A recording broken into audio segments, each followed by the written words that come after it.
Yes, so hello everyone, Hitesh here. Today, we're gonna talk about the most awaited movie of my channel that's called Fast and Furious Tokyo Drift. जैसा कि आप सभी जानते हैं कि मेरी Fast and Furious की franchise चल रही है, तो उसी के अकॉर्डिंग ये मूवी आती है वैसे तो तीसरे नंबर पर, बट मेरी क्रोनोलॉजिकल ऑर्डर के अकॉर्डिंग ये आती है 6th पोजीशन पर। सिर्फ इसी मूवी की वजह से कंप्लीट फ्रेंचाइजी की टाइमलाइन ऊपर नीचे हुई थी और आज हम इसी मूवी के बारे में बात करने वाले हैं। सो विदाउट वेस्टिंग टाइम चलिए आते हैं इस कहानी की मेन स्टोरी लाइन की तरफ। इस कहानी की शुरुआत होती है यूएस में, जहां पर हमें दिखाया जाता है इस कहानी का लीड कैरेक्टर जिसका नाम है शॉन बॉसवेल, और उसका कॉलेज में आज पहला दिन होता है और वहीं पर उसकी गाड़ी को देखकर एक लड़की उसकी गाड़ी पर फ्लैट हो जाती है। वो उसे देखकर कहती है कि तुम्हारी गाड़ी कितनी प्यारी है, तो शॉन उससे कहता है कि गाड़ी चलाने वाला भी काफी प्यारा है। और तभी उनकी बातों के बीच में वहां पर उस लड़की का बॉयफ्रेंड आ जाता है जिसका नाम होता है क्ले, और वो उससे कहता है कि चुपचाप तेरी खटारा को यहाँ से लेकर निकल जा, वरना अगर मेरे पंजे में आ गया तो मैं तुझे कहीं का नहीं छोड़ूंगा। और तब वो उससे कहता है कि अगर लड़ने का इतना ही शौक है तो गाड़ियों से क्यों नहीं लड़ता, मुंह से क्या लड़ता है। और तभी उन दोनों के बीच में एक रेसिंग का बैटल स्टार्ट हो जाता है। पूरी कॉलेज के अंदर होटिंग शुरू हो जाती है और हर कोई अब उन दोनों के बीच में रेस चाहता था।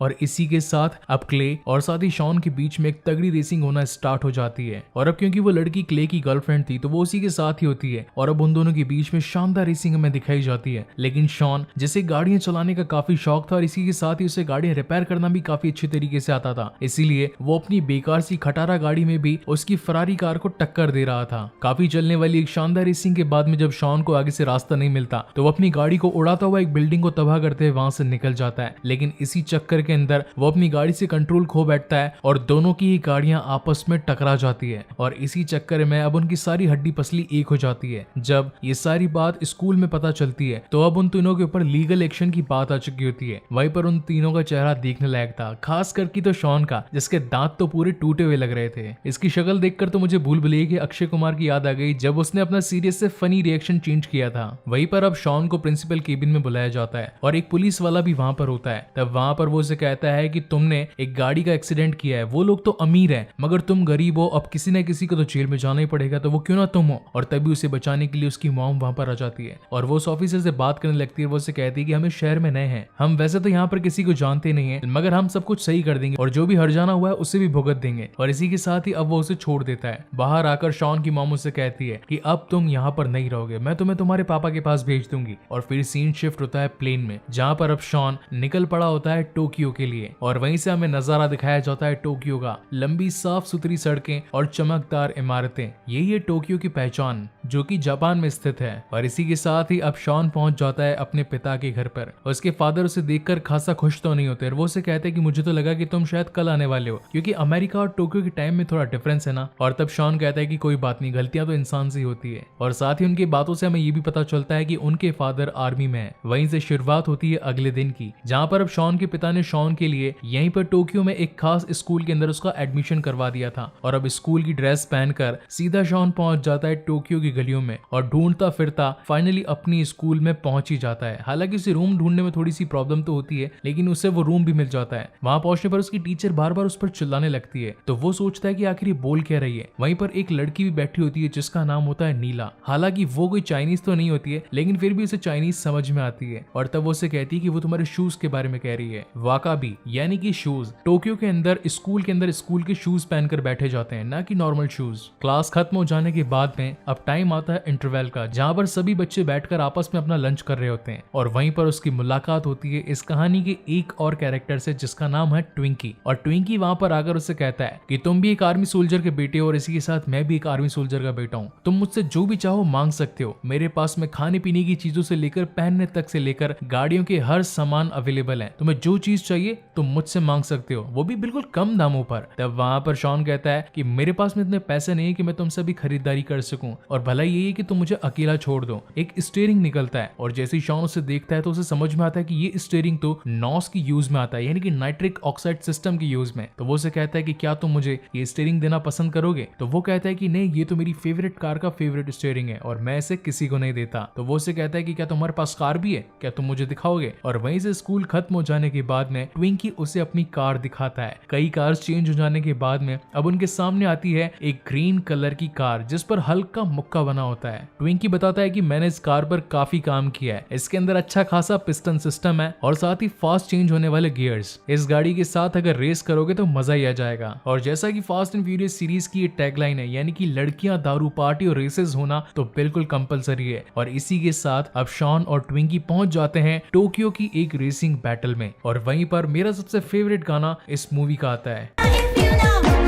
it be Tokyo.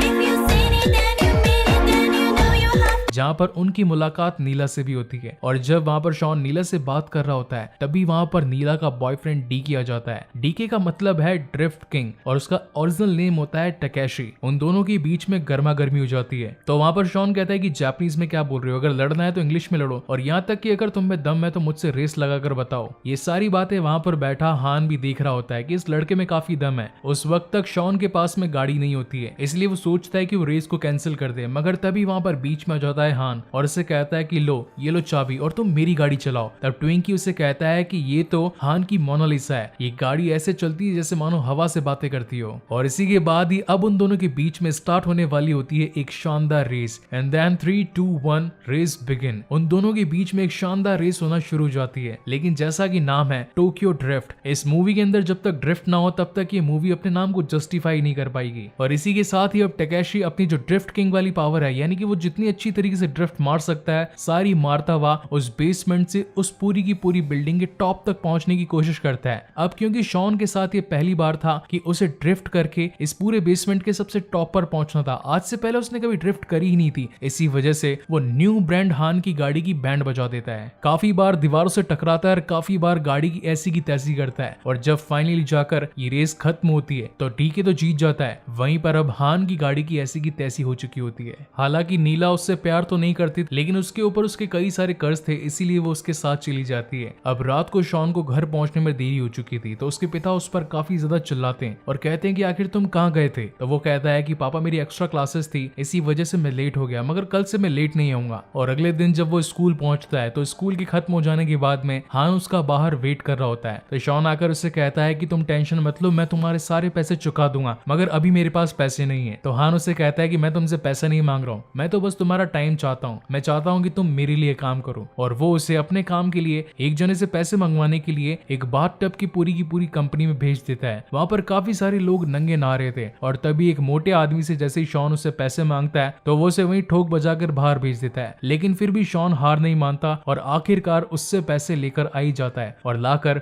सीधा हान को पकड़ा देता है। तब हान को लगता है कि yes he is the guy, यही है जो मेरे काम का बंदा है। और अब ऐसे करते करते कई दिन बीत जाते हैं और इसी के साथ अब हान उसे एक और चीज बताता है कि अगर टोक्यो के अंदर कोई भी गाड़ी 120 किलोमीटर प्रति घंटे की रफ्तार से चल रही है तो कोई भी पुलिस उसका पीछा नहीं करती, क्योंकि वो पुलिस जानती है कि इसका पीछा करने से हमें कुछ मिलने वाला नहीं और साथ ही कोई पकड़ में आने वाला भी नहीं। इसीलिए अगर तुम 120 के ऊपर चला रहे हो तो कोई तुम्हारा पीछा नहीं करेगा और तुम आराम से अपनी डेस्टिनेशन पे पहुंच सकते हो, और या फिर अगर रेस लगा रहे हो तो रेस का मजा ले सकते हो। और वहीं से वो दोनों पहुंचते हैं एक शानदार पार्टी में जहाँ पर काफी सारी लड़कियां थी। उन्हें देखकर तो मानो ट्विंकी और शॉन का दिल बैठ जाता है और उनका मन करता है कि बस दिन भर यहीं बताए डांस करते रहे। और तभी वहां पर वो दोनों उस बार से निकलते हुए एक अंदर मेन लोकेशन पर पहुंचते हैं जहाँ पर एक काफी बड़ा गैराज था जो कि पूरा हान का गैराज था। वहीं पर एक रेड कलर की गाड़ी भी पड़ी थी। तो शॉन कहता है कि ये गाड़ी तो काफी मस्त है। तब हान उससे कहता है कि ये गाड़ी और किसी के लिए नहीं बल्कि तुम्हारे लिए ही है। तो शॉन कहता है कि क्या सचमुच? तो हान कहता है कि हाँ, अगर मेरे लिए काम करना है तो कम से कम तुम्हारे पास एक गाड़ी तो होनी चाहिए। और इसी के बाद अब अगले दिन से उसकी ड्रिफ्टिंग प्रैक्टिस स्टार्ट हो जाती है। वो एक एक करके बार बार ड्रिफ्ट लगाने की कोशिश करता है। कई बार तो दीवारों से टकराता है, कई बार गाड़ी के डेंट लगाता है, लेकिन थोड़ा थोड़ा मजबूत होता जाता है। एक दिन जब वो अपने घर लौटता है तो वो अपने पिता को उनकी ही एक कार रिपेयर करता हुआ देख रहा था।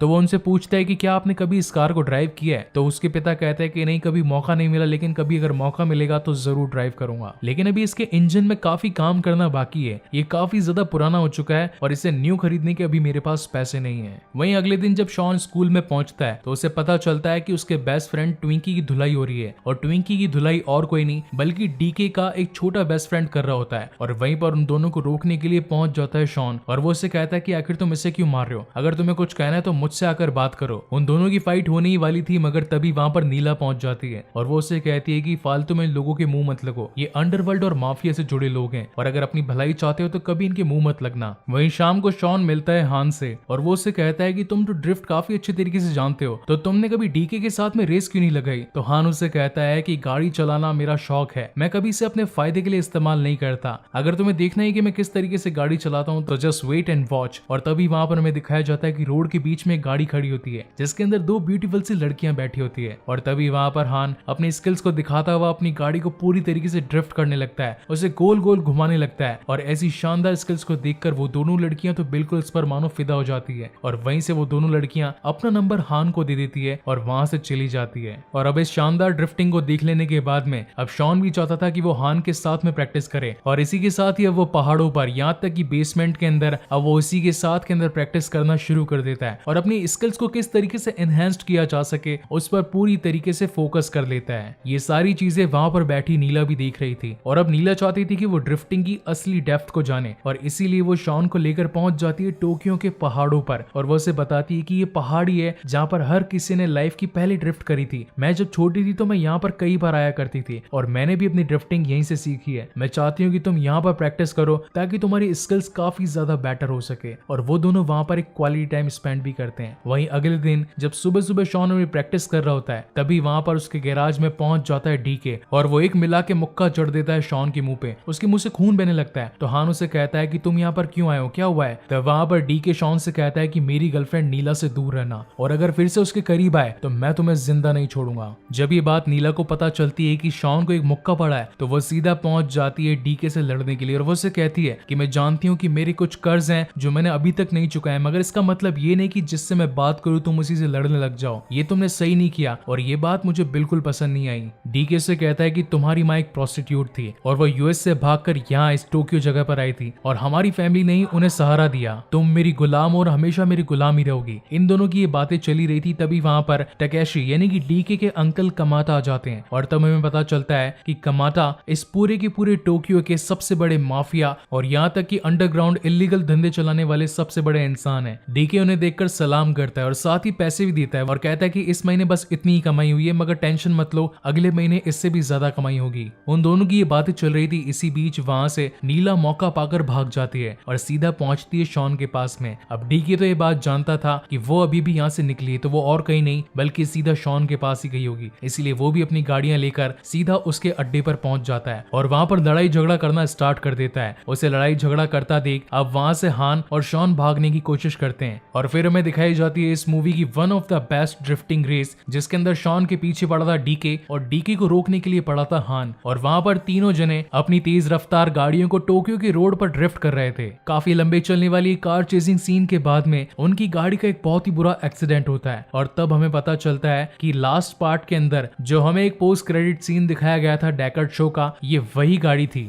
इसका मतलब ये था कि डेकर्ड शो ने ही हान को जान से मारा है। शॉन वहां पर बचाने के लिए हान के पास आता है लेकिन तभी वहां पर एक जोरदार ब्लास्ट होता है और तभी वहां से मौका पाकर उसे भागना ही सही समझता है। वो भागकर सीधा अपने घर पर आता है मगर उसका पीछा करते करते अब टकेशी भी वहां पर पहुंच जाता है और वो उसे जान से मारने ही वाला होता है लेकिन तभी उसके फादर बीच में आ जाते हैं और उसे कहते हैं कि अगर अपनी जान बचाना चाहते हो तो बिना कुछ किए यहाँ से चले जाओ। उनका झगड़ा खत्म होने का नाम ही नहीं ले रहा था और तभी वहां पर नीला कहती है कि इस झगड़े को मैं शांत करती हूँ, डीके मैं तुम्हारे साथ चलने के लिए तैयार हूँ और इस बात को यहीं पर खत्म करो। और अब न चाहते हुए भी नीला को उसके साथ में जाना पड़ता है। ये बात शॉन को काफी ज्यादा बुरी लगती है और अब वो ये डिसाइड करता है कि वो नीला को अपने पास वापस लाकर रहेगा। तभी वहां पर ट्विंकी उसके पास में आता है और उसे कहता है कि हान ने तुम्हारे लिए कुछ पैसे बचा कर रखे थे, मेरे साथ चलो। और तब वो उसे अपनी गाड़ी के पास ले जाता है और उसमें से एक बैग निकाल कर देता है जिसमें काफी सारे लाखों रुपए पड़े थे। तब वो उसे कहता है कि हान ने ये सिर्फ तुम्हारे लिए रखे थे, इनका तुम सही तरीके से यूज कर सकते हो। और तब उन सारे पैसों को लेकर शॉन पहुंच जाता है डीके के अंकल कमाता के पास में। वहां पर काफी सारी सिक्योरिटी थी और तब वो अपने सारे पैसे उन्हें दे देता है और कहता है कि मैं इस शहर के अंदर रहना चाहता हूँ और साथ ही आपके बेटे से रेस लगाना चाहता हूँ। इस रेस के बाद में ये तय हो जाएगा कि हम दोनों में से कौन ज्यादा काबिल है। अगर डीके जीता तो मैं ये शहर छोड़कर चला जाऊंगा और अगर मैं जीता तो नीला को आपको मुझे देना पड़ेगा। डीके भी वहीं खड़ा था और वो अपने अंकल को कहता है कि ये फालतू लड़का है, इसकी बातों में मत आओ और इसे यहाँ से बाहर फेंक दो। मगर तब उसके अंकल कहते हैं कि इसने मुझे भी भरा हुआ पैसों का बैग दिया है, तुमने नहीं, और तुम तो वैसे भी एक रेसर हो, तुम्हारे पास तो रेसिंग कार है, तो क्यों ना हो जाए एक रेस। और अब उनके बीच में फाइनली ये डील कंप्लीट हो जाती है। अब जब वापस से शॉन अपने गैराज में आता है तो उसे पता चलता है कि हान की सारी गाड़ियां तो पुलिस उठा उठाकर ले गई है। रेसिंग के लिए उसके पास में कोई गाड़ी ही नहीं है। और तब वहां पर ट्विंकी और उसके फ्रेंड्स भी आते हैं और उसे कहते हैं कि तुम्हें याद है एक बार तुमने मोनालिसा को ठोका था, जो कि हान की सबसे फेवरेट गाड़ी थी, उसका इंजन अभी भी सही सलामत है, क्यों ना हम उसका यूज करें। और तभी शॉन और उसके सारे फ्रेंड्स मिलकर उस गाड़ी का इंजन निकालकर जो उसके पिता की गाड़ी थी उसके अंदर फिट कर देते हैं। और इसी के साथ अब उसके पास में एक ब्रांड न्यू कार रेडी हो जाती है और वो काफी ज्यादा प्रैक्टिस करने लगता है। अपनी ड्रिफ्टिंग को टॉप स्किल्स पर पहुंचाने के लिए वो उन पहाड़ों का सहारा लेता है और वहां पर काफी बार ड्रिफ्ट करता है। और अब वो दिन आ चुका होता है जिस दिन डीके और साथ ही शॉन के बीच में एक तगड़ा मुकाबला होना होता है, जहां पर उन दोनों के सारे दोस्त और वहीं पर उनके अंकल कमाता भी मौजूद होते हैं। और वहीं 3,